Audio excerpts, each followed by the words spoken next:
All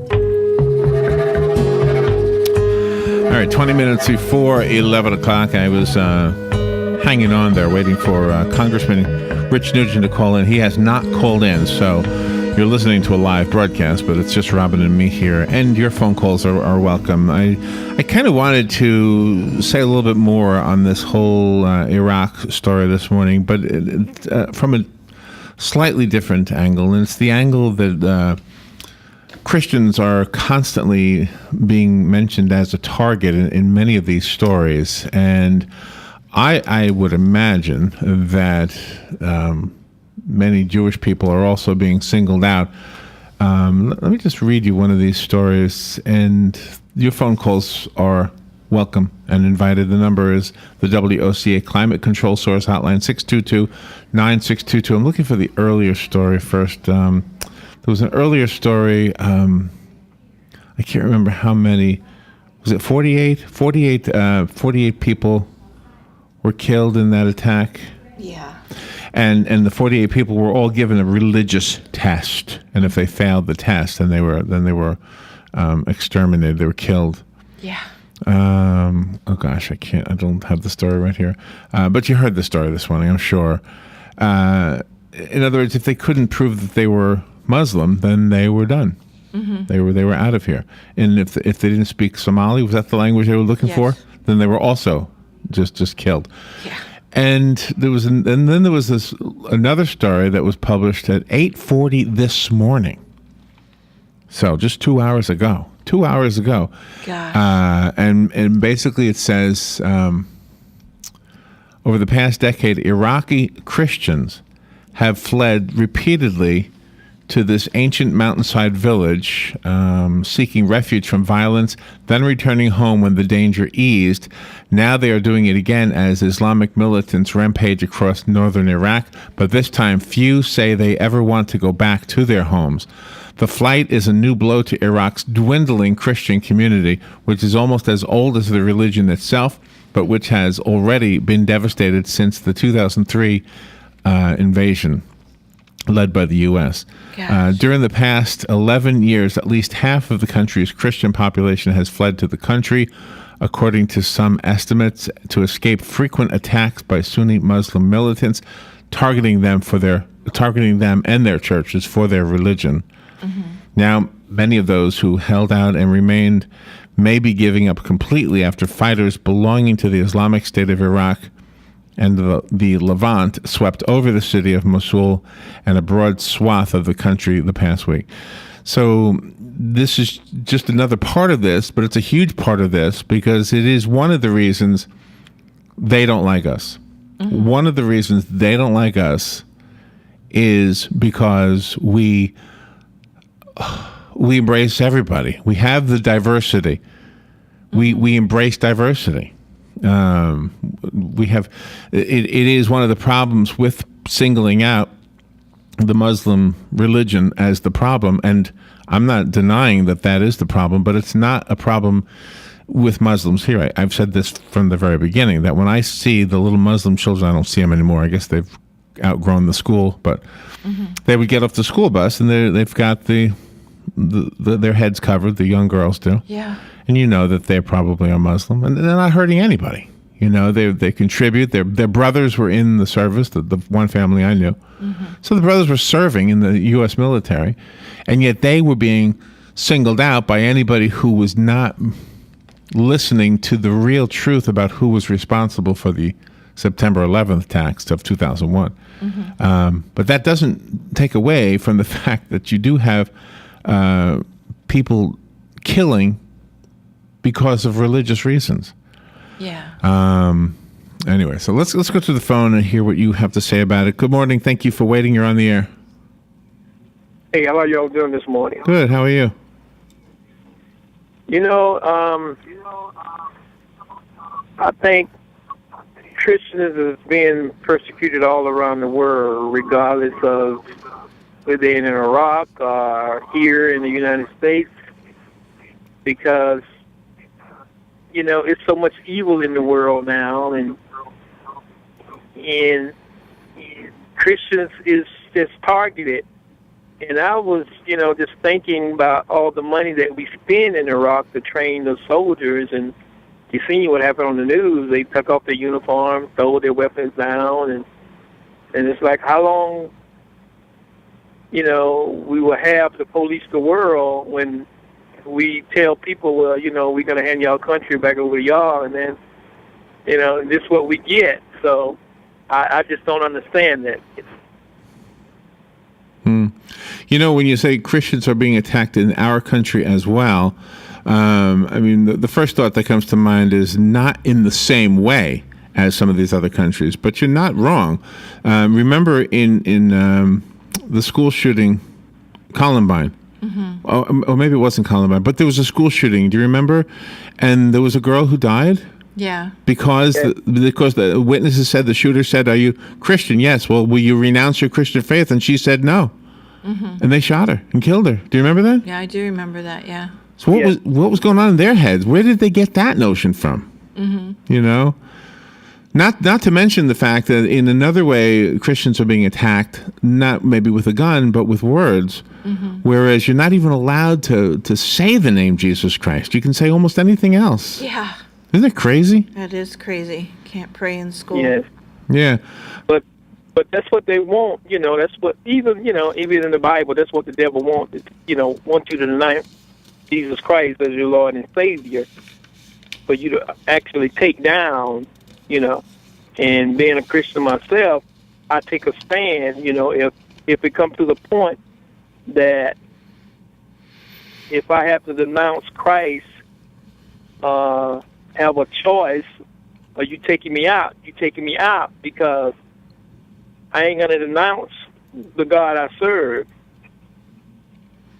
Yeah, and I'm not a Bible prophecy expert, but we've had them on as guests, and they have all the time. They always say that's one of the prophecies, that the Christians, it's not going to be easy. It's going to be you're going to be facing a lot of hatred and killing just because of following him. Yeah, exactly. Right? A lot of adversity. Isn't that in those prophecies? Right? Are you a prophecy? Yes. I mean, do you know about these things? Oh, yes, sir. Yes, sir. I know about it deeply, a whole lot. Yeah, and that's what they all say to us. So it's kind of a shame that we can't move on in this day and age to accept each other for whatever we are. I mean, we accept people for being divorced, and that was at one time considered a sin. We accept people for their lifestyle choices, whether it's smoking or their sexuality or anything. Yeah. So I don't understand. Well, the scripture in the Bible says, "My people perish for the lack of knowledge." So it's ignorance that, people don't know. And when you don't know nothing, it causes fear. Because it's like, well, if I don't know that, it's kind of frightened me. So since you do know it, I'm going to take you out because I don't want you to spread that. Right. Yeah, they're afraid of it. Yeah, it is a weird thing to be witnessing to, and you would think that they would figure out a way to live in peace.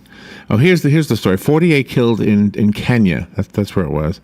48 people who failed the religious tests that they were given, and they were shot in the head and killed. Wow, it's terrible. All right, I appreciate the call. Let me take another call. Thank you. All right, thank you. Appreciate that. 622 WOCA if you'd like to call and get in on this. It's kind of the same conversation we had this morning regarding the ISIS. ISIS, yes. Hold on, let me take a phone call. Good morning. Thank you for calling. You're on the air. Sonny calling. As usual, the rest of the world is waiting to see what America is going to do about it. Well, I think we should do nothing and let the rest of the world do something. There are other international organizations around, like NATO, the UN, the European Union, other countries besides that have just as big a problem with crazies as we do. And yet, I think the largest, most dangerous anti-American government in the world is in Washington, D.C., i.e., look what's going on our borders. I mean, this is nothing new, really, except now they're using children because we won't throw the children back across the border? Well, I think somebody ought to, never mind drawing lines in the sand. If you really look up that expression, that tells you, in other words, there's no real ultimatum. The wind blows the line away when if it's drawn in the sand. But I think our people in Washington have a perfectly good plan that was signed into law in 1986 as far as immigration and illegals, etc.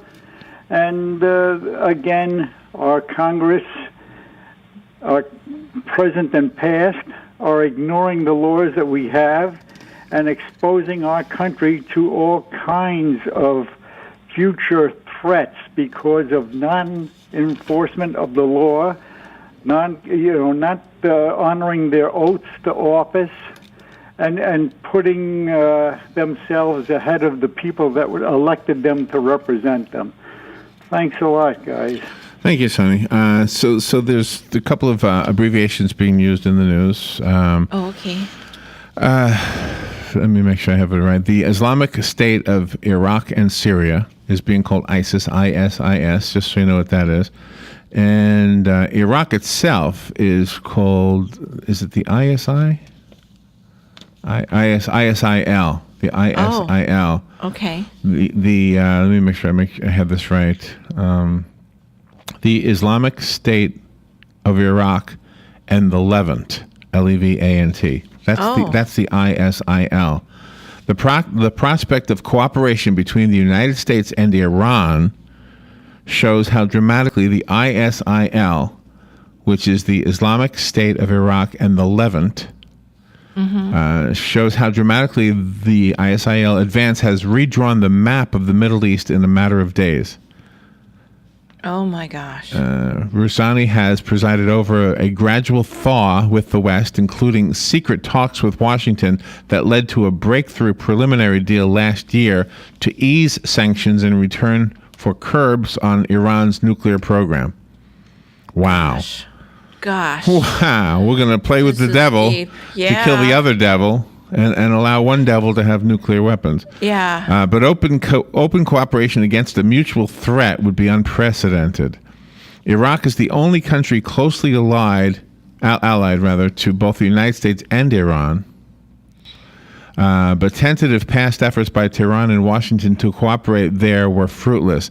Tehran has long-standing ties with Maliki and the Shiite political parties that U.S.-backed elections brought to power after Saddam Hussein's fall. Gosh. Well, ouster.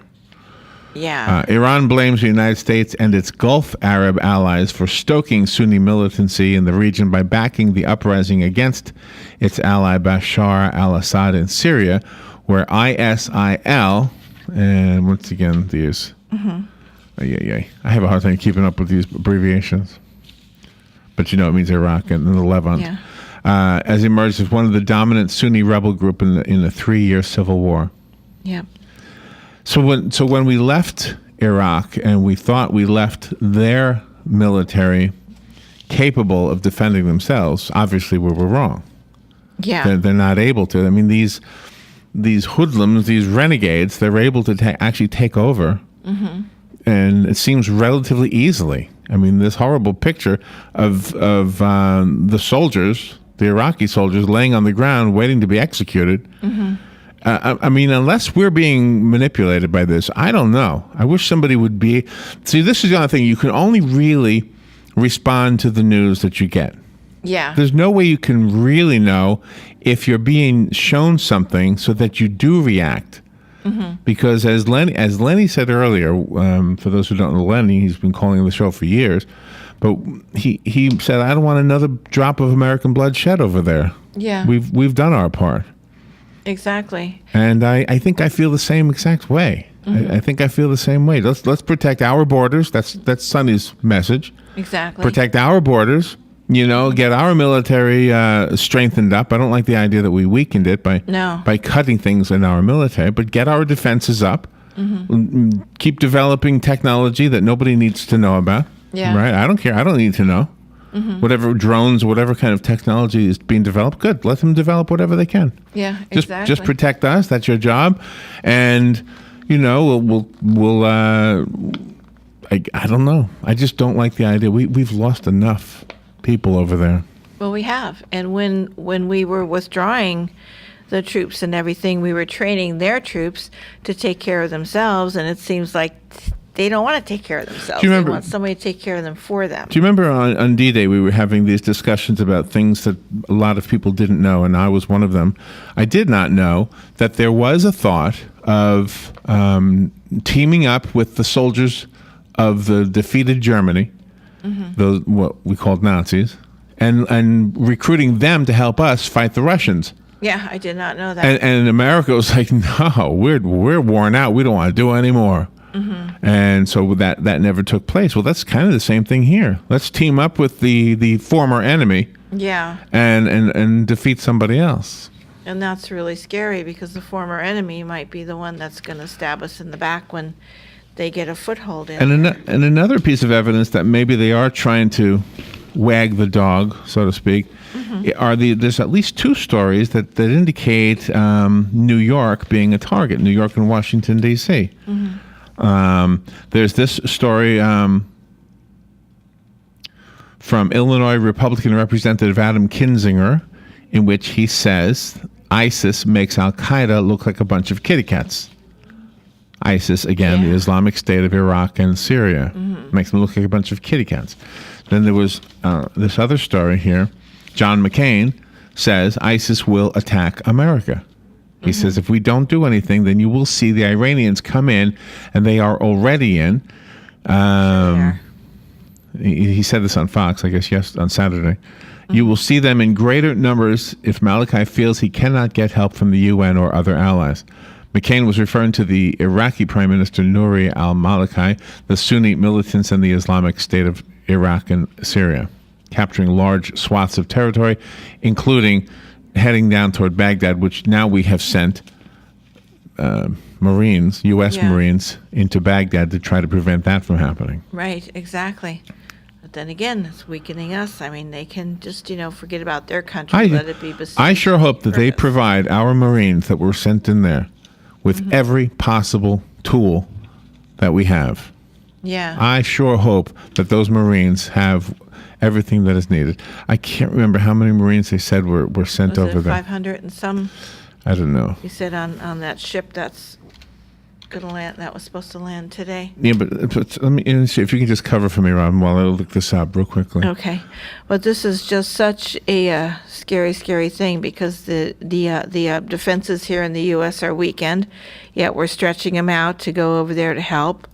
And then when they come, when they see us deploying our troops and we're over there, I just, can really foresee that something bad is going to happen. One of Iraq or Iran, regardless of whatever it is going to come over here and make another attack on the U.S. And we might be very hard-pressed to defend our own country. So here's the one from Reuters. 24 minutes ago, this story was released. The United States said it could launch airstrikes and act jointly with its archenemy Iran to support the Iraqi government after a rampage by Sunni Islamist insurgents across Iraq that has torn up traditional alliances in the Middle East.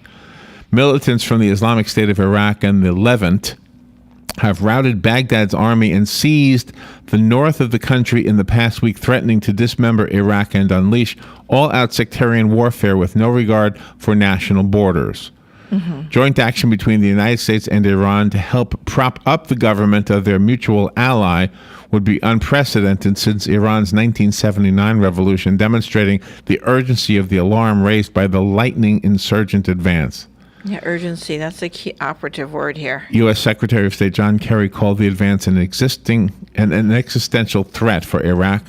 Asked if the United States could cooperate with Iran against the insurgents, Kerry told reporters, quote, I wouldn't rule out anything that would be constructive, unquote. As for airstrikes, Kerry said, they're not the whole answer, but they may well be one of the options that are important.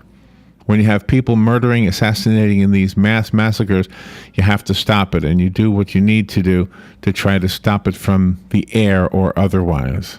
I he's talking about dropping a bomb. Britain, once Washington's only major battlefield ally in Iraq, announced it had already reached out to Iran in recent days.